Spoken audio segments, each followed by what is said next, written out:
Bismillahirrahmanirrahim. Assalamualaikum warahmatullahi wabarakatuh. Ketemu lagi guys dengan Odiberry. Di kesempatan kali ini aku dapetin sebuah VGA unit aja yang kinis-kinis guys, yaitu VGA Gigabyte GeForce GTX 250 Ti, yaitu untuk seri WindForce 2 kali ya guys ya.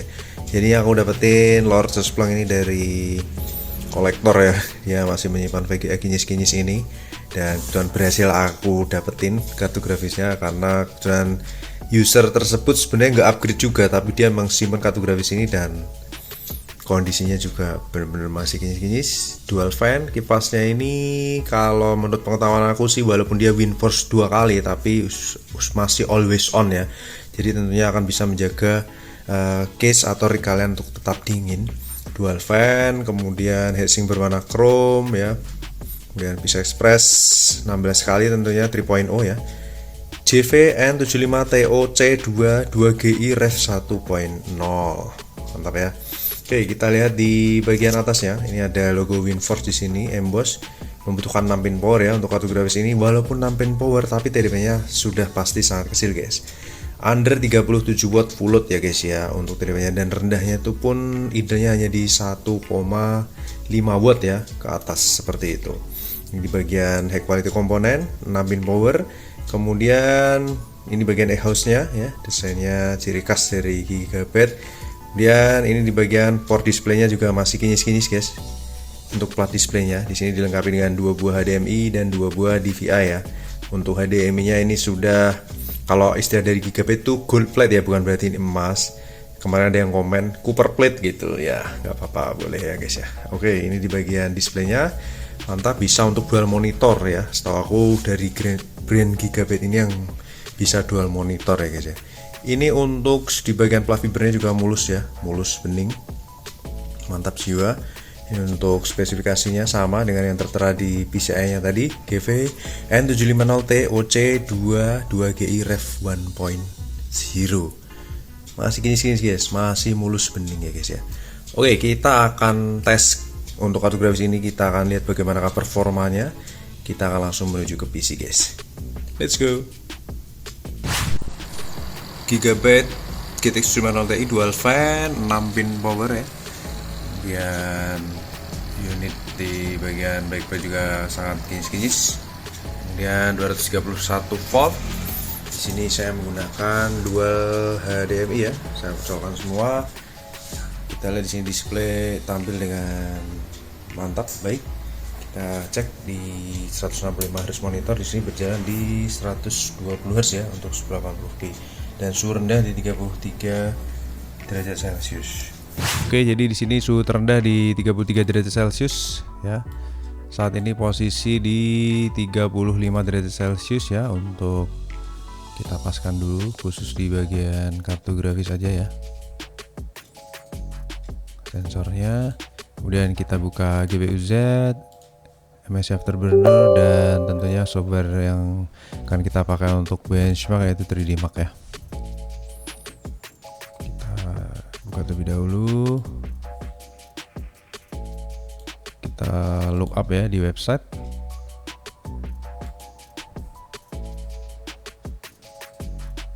MSI Afterburner ada di secondary monitor ya. Ini aku pindah ke primary. Oke, kita lihat spesifikasinya. Gigabyte GTX 750 Ti WindForce 2 kali OC 2 GB GDDR5 ya. Arsitektur Maxwell, 1870 juta transistor, kemudian DirectX 12 dalam kurung 11_0 ya. Untuk seri ini sudah memiliki encoder Gen 4, decoder Gen 1, jadi udah bisa untuk ngedit, live streaming tentunya juga bisa karena sudah punya encoder.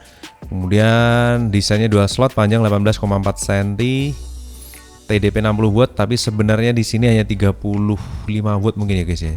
Under 40 watt guys, seperti itu.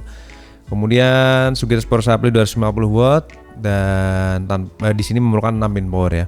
Untuk clock speed sesuai, memori GDDR5 Samsung 2 GB 128 bit, render config dan theoretical performance juga cocok ya.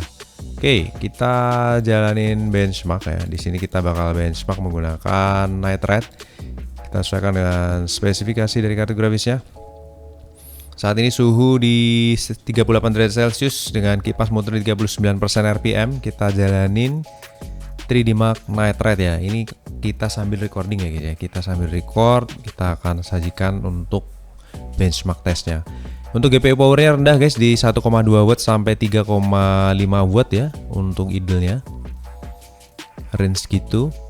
Dan kipas juga muter di 39% RPM dan suhu di 38 derajat Celcius. Untuk suhu udah mulai langsam ya. Kita start jalanin benchmark Night Ride grafik test 1 guys. Oke, dapat 80 fps, kita tampilin on screen display. Ya, mantap, 47 derajat Celcius ke 49 dan tampilan juga sangat mulus. Nih dual monitor ya, tapi aku pakai yang primary yang atas biar kita bisa lebih gede tampilannya. Temperatur 52 derajat Celcius, TDP 36 watt, kipas muter 41% secara RPM atau di 1500 sekian RPM, dapat average 74 fps dan sangat mulus nih, bisa dilihat Dan ini kondisi juga sambil kita pakai untuk screen recording. Jadi encodernya kepakai nih guys, encodernya kepakai untuk screen recording ya. 56 derajat Celcius, masih under 60, masih sangat menggigil. Average 74 fps. Dual monitor ya. Seri 750 Ti kita pakai di dual monitor guys. Mungkin hanya ada di seri Gigabyte ini untuk yang dual HDMI ya. Atau mungkin MSI, tapi aku belum pernah dapetin. Jadi di sini aku dapetin yang Gigabyte ya. Oke, lanjut ke grafik test 2. Grafik test 2 ini FPS-nya lebih gede lagi, bakal start di 100-an. Ya, bisa dilihat di situ di 112, 111 FPS dengan sangat mulus tentunya. Dan temperatur mulai berjalan merangkak ke 60 derajat Celcius dan ini masih sangat menggigil ya guys ya. 37 watt TDP, 1200 MHz clock speed dengan load di 98% RPM performance ya. Dengan kipas di 43% atau di 1500 atau 1600 RPM ya. Untuk dapat average 97 fps saat ini. Mantap guys. 63 derajat Celcius ya. Suara kipas juga cukup senyap ya, mantap ya. Tidak ada noise yang signifikan berarti. Oke, dapat di 64 derajat Celcius, suhu tertinggi saat ini. Dan ini berjalan di hampir 100 fps guys. Jadi lagi kenceng-kencengnya guys, mantap ya. Jos gandos guys, 65,2 derajat Celcius sebagai suhu tertinggi. Dan ini langsung ke CPU test dan kita bakal lihat resultnya ya. Jadi suhu tertingginya di 65 aja untuk seri Gigabyte WindForce 2 kali ya. Jadi ini versi terkencangnya untuk GTX 750 Ti guys, seperti itu. Oke, ini dari average CPU test ya. Bisa dilihat di sini dapat di 14 fps. Ini menggunakan prosesor ya. Kartu grafis cenderung idle di 26%. Wattnya juga di 7 watt 8 watt. Suhu turun di 50 derajat Celcius. Sambil kita jalanin screen recording ya guys ya. Oke, jadi kalau menurut aku 750 Ti ini spek terminim kalau kalian butuh untuk live streaming ya. Live streaming atau encoder terutama untuk kebutuhan edit render gitu. Untuk seri Maxwell ini menurut aku ya itu sudah lengkap fiturnya guys, seperti itu. Oke, kita lihat di sini suhu tertinggi 65 derajat Celcius. Saat ini kita lihat resultnya dengan predikat good guys, mantap, 16.422. Kita langsung compare result secara online ya. Kita lihat di sini untuk valid result better than 28% of all result ya. Mantap, dan suhunya juga adem di 59 derajat Celcius average untuk seri 750 Ti dari Gigabyte. Ini untuk memory clock dan GPU clock frekuensinya lurus guys, benar-benar stabil, mantap jiwa. Jos. Kemudian tes 1 shift di 60 derajat, tes 2 65 derajat sebagai suhu tertinggi, dan tes terakhir di 54 derajat Celcius. Saat ini udah turun ke 42 derajat Celcius guys. Jadi suhunya adem, performanya kenceng. Untuk harga sudah pasti sangat murah untuk seri 750 Ti. Dan sudah GTX ya, GeForce GTX, jadi itu yang memiliki fitur lengkap seperti itu guys. Oke, untuk tesnya kurang lebih sampai di sini guys. Buat kalian yang butuh kartu grafis murah meriah bisa mampir ke Lapak Odiberry. Makasih banyak udah support, likes, subscribe dan komennya. Ditunggu yang belum subscribe ataupun like. Kita akan ketemu lagi di tes kartu garis berikutnya. Terima kasih atas atensinya. Wassalamualaikum warahmatullahi wabarakatuh. Bye bye.